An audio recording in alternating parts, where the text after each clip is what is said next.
Active ప్రేక్షకులకు మరియు అక్కడ ఉన్నటువంటి వివిధ పార్టీ వారికి విశ్లేషకులు అందరికీ నమస్కారం. అంటే బీఆర్ఎస్ మిత్రులు మాట్లాడింది ఒక విషయం చెప్పాలి. ఆయన ఏమంటున్నారంటే న్యాయం గెలిచింది. న్యాయం ఏం గెలవలేదు. ఇది తీర్పు కాదు, చివరికి వచ్చినటువంటి తీర్పు కాదు. ఖాళీ బెయిల్ మాత్రమే మంజూరైంది. దానికి ఆయన న్యాయం గెలిచింది, ధర్మం గెలిచింది, ఇవన్నీ ఏందో వాళ్ళకే అర్థం కావాలి. సుప్రీంకోర్టు అక్కడ ఉన్నటువంటి ఢిల్లీ హైకోర్టుని కాదని సుప్రీంకోర్టు బెయిల్ ఇచ్చింది. ఆ బెయిల్ కూడా షరతులో కూడినటువంటి బెయిల్.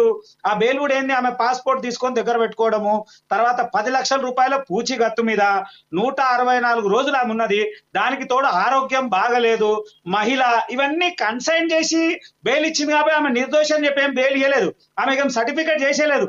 ఏమని ఈమె నిర్దోషి అని చెప్పి డిక్లేర్ చేసినట్టు లేదా ఇప్పుడే జడ్జిమెంట్ వచ్చినట్టు బీఆర్ఎస్ వాళ్ళు అంటున్నారు. అది తప్పు, ముమ్మాటికి తప్పు. ఆయన ఒక మాట అంటున్నాడు, ఏమని, ఆమె ఖచ్చితంగా ముందు అనుమానితురాలే కానీ విచారణ చేసినప్పుడు దోషిగా పరిగణించబడ్డరు.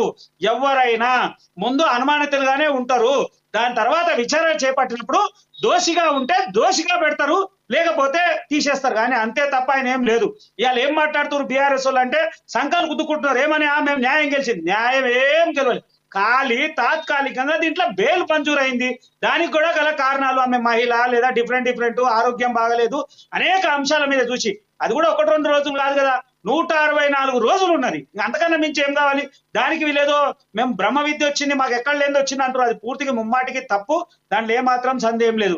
అలాగే లింగం యాదవ్ గారు వారు జోష్యం చెప్తున్నారు. ఏమని, రేపో ఎల్లుండో బీఆర్ఎస్ బీజేపీతో కలవడము బీఆర్ఎస్ అసాధ్యం. అలాంటి కుట్ర పార్టీలు, రాజకీయ పార్టీలని, ఆ కుటుంబ రాజకీయ పార్టీలని భారతీయ జనతా పార్టీ ఎట్టి పరిస్థితుల్లో దగ్గర రానియరు. దానిలో ఏమాత్రం సందేహం లేదు. వాళ్ళు దాన్ని పరిగణలోకి తీసుకోవాలి. ఇక్కడ జరిగిందంతా కూడా చట్టం ప్రకారం జరిగినటువంటి విషయంలో జరిగింది. అది కూడా ఎవరైతే ఆయన లాయర్ ఉన్నారో ముకుల్ రోహిత్ అనేటువంటి అడ్వకేట్, ఆయన కాంగ్రెస్ అనుయాయి, కాంగ్రెస్ కి సంబంధించిన మద్దతుదారులు, చాలా బలమైనటువంటి వ్యక్తి కాబట్టి కొంత అక్కడ ఇక్కడ చేసి రకరకాలు ఇచ్చేసి ఒకసారి అండి 10 సార్లు వాదనలు జరిగినాయి. ఎన్నిసార్లు బెయిల్ పిటిషన్ కొట్టేసారు? 12-13 సార్లు బెయిల్ పిటిషన్ వేసి కొట్టేసిన తర్వాత ఇప్పుడు బెయిల్ వచ్చింది. దానికి ఏదో భారతీయ జనతా పార్టీ మద్దతు ఉన్నది లేదా కలిసిపోతా ఉంది ఆ పార్టీ ఈ పార్టీ, ఇవన్నీ మూర్ఖత్వమైనటువంటి ఆలోచనలు. లింగం యాదవ్ గారు వాళ్ళు జోష్యం చెప్తున్నారు కలుసు, ఇది అసాధ్యమన్నా మీరు పరిగణలోకి తీసుకోవాలి. తర్వాత ఇంకో బలమైనటువంటి విషయం ఏంటి అంటే, ఈ మొత్తం జరిగినటువంటి విషయం మొత్తంలో కూడా మనం క్లియర్ గా అర్థం చేసుకోవాలి. ఒకటంటే చట్టం దృష్టిలో ఎవరైనా సమానమే అని. ఆ గతంలో ఒక నాయకుడు, ముఖ్యమంత్రి చేసినటువంటి నాయకుడు 14 నెలలు ఉన్నాడు, ఈమె 5-6 నెలలు ఉంది, 164 రోజులు ఉంది. రేపు ఎవరైనా తప్పు చేస్తే ఖచ్చితంగా శిక్ష. అది భారతీయ జనతా పార్టీ లేదా కాంగ్రెసా లేదా ఇంకెవరైనా బీఆర్ఎస్ అయినా తప్పకుండా చట్టం దృష్టిలో అందరం సమానము, ఖచ్చితంగా దాని శిక్ష. ప్రేమ్ గాంధీ గారు బీఆర్ఎస్ నాయకులు లేరు కాబట్టి వాళ్ళు ఇవాళ మార్నింగ్ నుంచి చేస్తున్న ఒక ఆరోపణ నేను మీ ముందుకు తీసుకొస్తా. ఈ అరెస్టులన్నీ గత 5 సంవత్సరాలుగా మీరు చేస్తున్న అరెస్టులన్నీ అక్రమ అరెస్టులే, ఇవి అరెస్టులు కాదు, ఇవి బీజేపీ అరెస్టులు, ఈడీ బీజేపీ ఈడీని వాడుకుంటుంది అని వాళ్ళు ఆరోపిస్తున్నారు. ఇక వాళ్ళ మూర్ఖత్వం అంటే భావజలం. అది ఇండిపెండెంట్ ఆర్గనైజేషన్, స్వయం ప్రతి కలిగినటువంటి ఆర్గనైజేషన్. దాంట్లో తప్పుడు ఏందండి? ఇంకోటి మాట్లాడుతున్నారు. ఒకవేళ అట్లుంటే అరవింద్ కేజ్రీవాల్ ఎలక్షన్ ముందు మేము ఎందుకు రిలీజ్ చేస్తాము అంటే, ఆయన ఎలక్షన్ ముందు రావాలి, మా మీద ఆరోపణలు చేయాలి, మేము అక్కడ అన్నట్టుకునే స్థానాల్లో బలపడకుండా నిరుగారేటువంటి ప్రయత్నం మాది మేము చేసుకుంటామా? భారతీయ జనతా పార్టీ ప్రభుత్వం, కేంద్ర ప్రభుత్వం ఉంది, కేంద్ర ప్రభుత్వ ఆధీనంలో కొన్ని సంస్థలు పనిచేస్తున్నాయి అంతే తప్ప. కానీ పార్టీ చెప్పింది లేదా సంస్థ చెప్పిండు, ప్రధానమంత్రి చెప్పిండు, హోంమంత్రి చెప్పిండు అంటే అట్లా జరగదండి. అట్లా జరిగేది ఉంటే రాష్ట్రంలో ఎవడు ఉన్నాడు? అందరినీ ఖాళీ చేసి ఎప్పుడో లోపల వేసేసి ఢిల్లీ కేంద్రంలో తీసుకుపోయి కూర్చోబెడుతుంటే అట్లా కాదు కదా. చట్టం ప్రకారం చేస్తున్నటువంటి పని. ఈమెకి ఏ మాత్రం ఇన్వాల్వ్మెంట్ లేకపోతే ఎందుకు కవితని పట్టుకుంటారు? ఎందుకంటే తెలంగాణలో ఎవరు మహిళలే లేరా? ఇక కవిత ఒక్కమినే ఉందా? భారతీయ జనతా పార్టీకి వ్యతిరేకంగా మాట్లాడినట్టు మహిళలు ఎంతో మంది ఉన్నారు. కాంగ్రెస్ ఉన్నారు, బీఆర్ఎస్ ఉన్నారు. వాళ్ళందరినీ కాదని కవితమ్మని తీసుకుపోయాల్సిన అవసరం భారతీయ జనతా పార్టీకి ఏముంది? ఈమె ఇన్వాల్వ్మెంట్ ఉంది, ఆర్థిక లావాదేవీలు జరిగినాయి, అందులో పూర్తి ఆధారాలు ఉన్నాయి.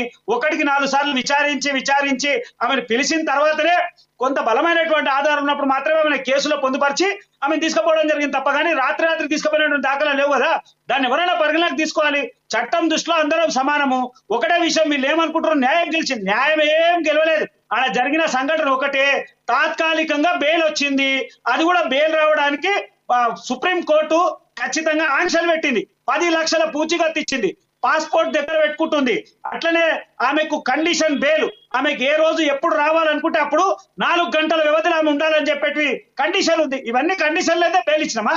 బెయిల్ ఏదో ఇంటికి విషయం కాదు కదండి, అది చట్టం పరిధిలో ఉన్నటువంటి అంశము. అవన్నీ పరిధిలోకి తీసుకొని ఇచ్చారు తప్ప ఇంకేం లేదు. బీఆర్ఎస్ వాళ్ళు ముందు ఒకటి మర్చిపోవాలి.